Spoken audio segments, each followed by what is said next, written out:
Good morning, children. I hope you all are fine at your home. Today we'll learn about properties of light. Light is the visible form of energy which enable us to see things around us.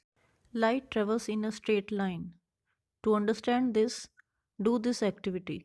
See a candle flame from a hollow hose tube. You are able to see the flame. Now bend the hose tube and try to see the candle flame again. You cannot see the candle flame. This shows that light travels in a straight line. Our eyes help us to see the things around us. We can see luminous objects because they can emit their own light. The light emitted by luminous objects fall directly into our eyes and we can see such objects. Now, the question arises how we are able to see non-luminous objects which do not emit their own light.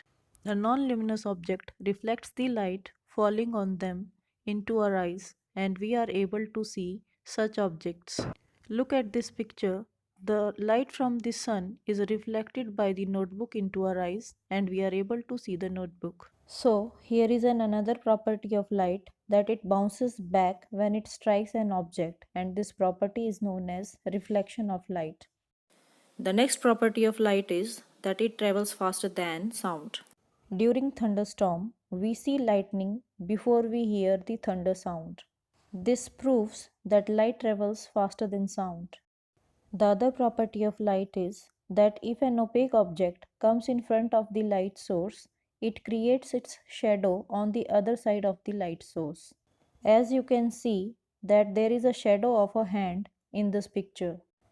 Do you know, kids, that the white light that we see has 7 constituent colors in it?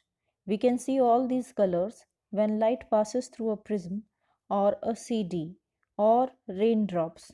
This property of light is known as dispersion of light. It is due to dispersion of light through the raindrops we can see rainbow after the rains. The raindrops suspend in the air, and when the sunlight enters these raindrops and comes out, it splits into 7 different colors of a rainbow. I hope you have understood the properties of light. Thank you, kids.